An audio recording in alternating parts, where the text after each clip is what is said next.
Hello everyone, welcome back to our channel Learn and Compete. I am Sakshi Saxena and today we are going to discuss the remaining perquisites that are defined under the section 17 subsection 2 of the Income Tax Act. अगर आप लोगों ने पुरानी video देखी होंगी तो आपने देखा होगा इन द लास्ट 2 वीडियोस मैंने आपके परक्यूजिट्स कवर कराए हैं, जिसमें कि आपका रेंट फ्री अकोमोडेशन मैंने करा दिया है, वैल्यूएशन ऑफ मोटर कार करा दी है और पिछली वीडियो के अंदर आपके लगभग 9 से 10 कंप्लीट कराए हैं मैंने परक्यूजिट्स। तो आज हम बाकी के रिमेनिंग जो 2 बचे हैं, आपका यूज़ ऑफ मूवेबल असेट्स और the transfer of movable assets, ये सब हम डिस्कस करने वाले हैं। अगर आपको शुरू से वीडियो देखनी हो सारे परक्यूजिट्स की तो आप प्रीवियस वीडियो को देख सकते हैं, लिंक मैं आपको डिस्क्रिप्शन बॉक्स के अंदर ऐड करके दूंगी। So let's start the today's topic. Use of movable assets, ये आपका section 17 sub section 2 sub section 8 के अंदर डिफाइन करा गया है और इस पर जो रूल अप्लाई होता है वो rule number 3 sub section 7 apply होता है।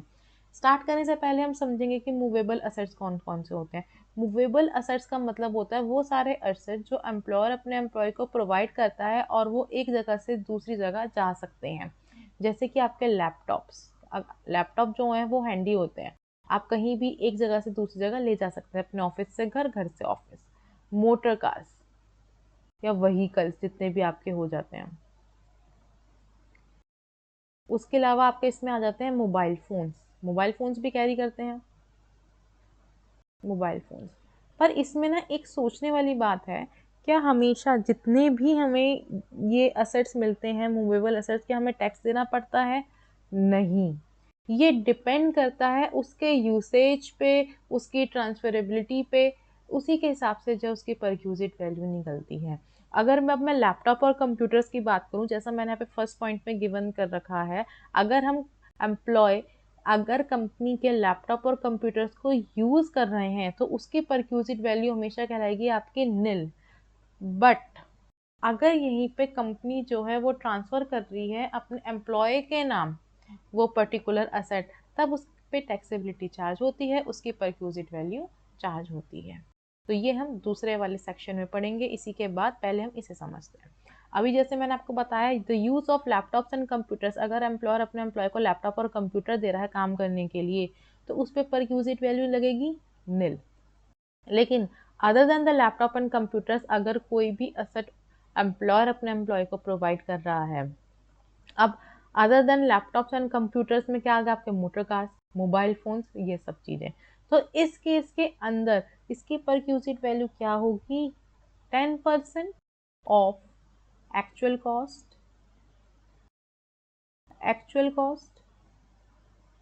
या फिर हायर चार्जेस, यानी कि कंपनी ने उसे कितने में हायर करा है और अगर वो हायर पे कर रहे हैं वो चार्जेस, जो भी वैल्यू होगी वो आपकी परक्यूजिट वैल्यू कहलाएगी। और अगर कंपनी अपने एम्प्लॉय से कुछ पैसा वापसी ले रही है तो उस केस के अंदर इसमें से हम माइनस कर देते हैं द अमाउंट रिसीव्ड फ्रॉम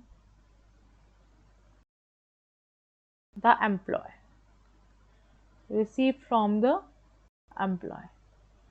तो ये था द यूज ऑफ मूवेबल असेट्स।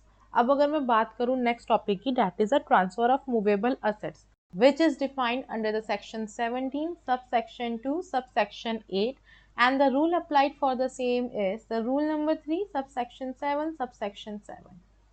अगर अब मैं इसमें बात करती हूँ ट्रांसफ़र की, यानी कि पहले तो वो यूज़ हो रही थी, जब यूज़ हो रही थी लैपटॉप पे या फिर आपके कंप्यूटर्स पे तो उसकी परक्यूजिट वैल्यू निल थी। बट यही एम्प्लॉयर अपने एम्प्लॉय के नाम पे अगर वो ट्रांसफ़र कर रहा है तो उस केस के अंदर चाहे वो कंप्यूटर्स हो, लैपटॉप्स हो या कोई अदर इलेक्ट्रॉनिक आइटम क्यों ना हो, उस केस के अंदर जो उसकी परक्यूजिट वैल्यू निकलेगी वो क्या निकलेगी? That is the actual cost minus में the depreciation value of the asset, कितना? वो भी 50% तक, दैट इज द 50%। और वो भी डेप्रिसिएशन निकलेगा रिड्यूसिंग बैलेंस मेथड के ऊपर, दैट इज एक्चुअल कॉस्ट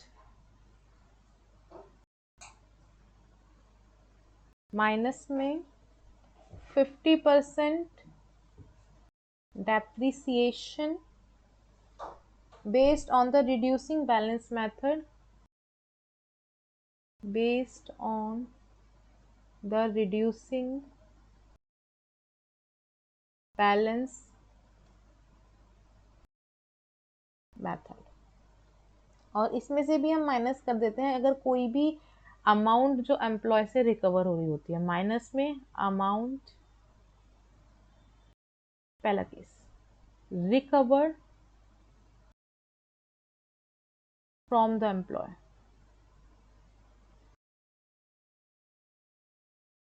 अगर यहीं पे मोटर कार्स हो जाती हैं तो मोटर कार्स के केस के अंदर जो उसकी परक्यूजिट वैल्यू निकलती है वो क्या निकलती है, आपकी एक्चुअल कॉस्ट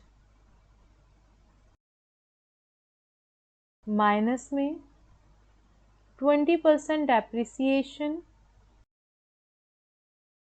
वही रिड्यूसिंग बैलेंस मेथड पे, reducing balance method.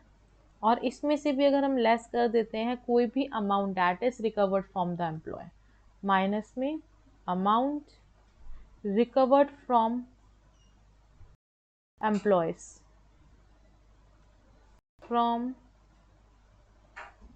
Employees. In the third case any other asset.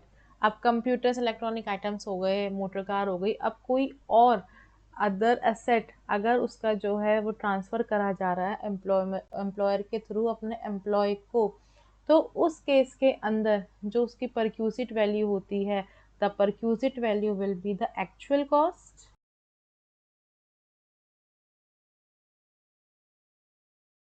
Minus में 10% of depreciation of that actual cost, किस पे, स्ट्रेट लाइन मेथड पे, based on the straight line method.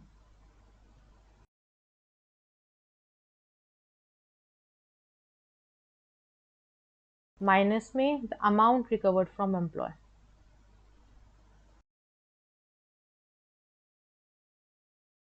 Recovered from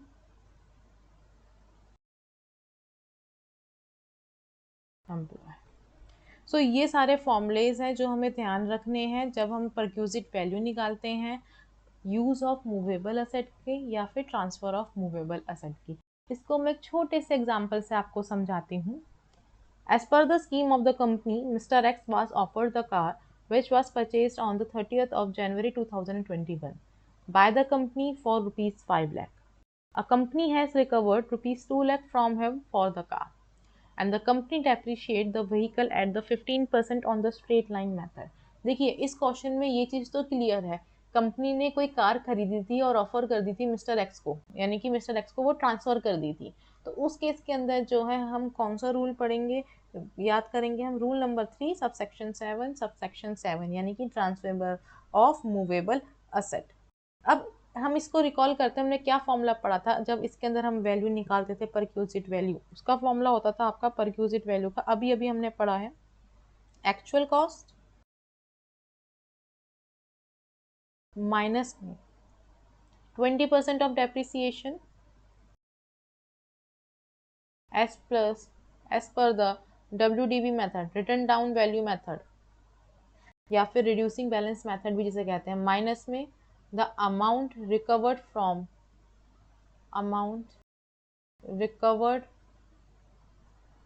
the employ, from the employ. अब इसको solve करके देखते हैं, simple है। एक्चुअल कॉस्ट कितनी है, द एक्चुअल कॉस्ट जिस मतलब कि जब कंपनी ने खरीदी थी उसे 5 लाख रुपए, ठीक है।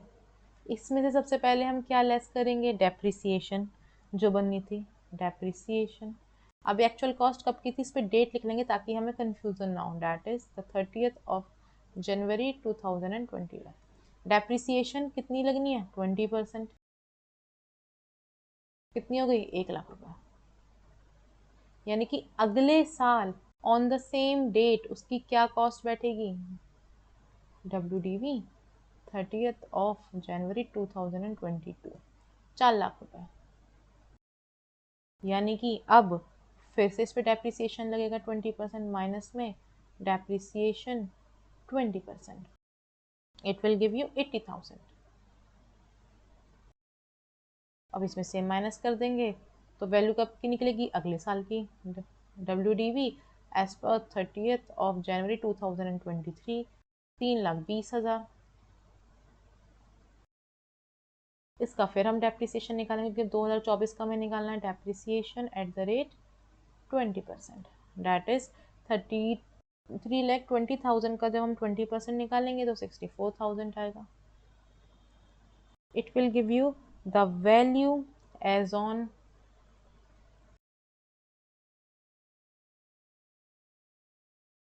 30th of January 2024।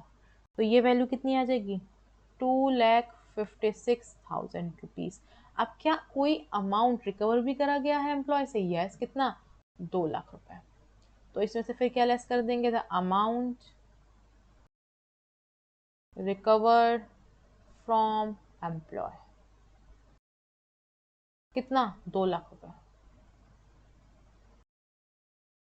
तो परक्यूजिट वैल्यू इसकी कितनी आ गई, परक्यूजिट वैल्यू आ गई 56,000 रुपीज। तो 56,000 rupees will be the perquisite value, perquisite value।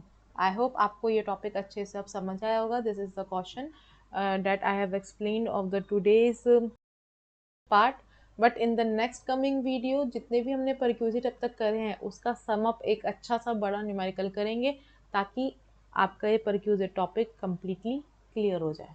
So thank you all. अगर आप लोगों को ये वीडियो अच्छी लगे तो प्लीज़ इसे लाइक कीजिए एंड शेयर कीजिए, एंड कोई भी क्वेरी हो तो आप कमेंट कर सकते हैं, I will definitely reply. Thank you so much.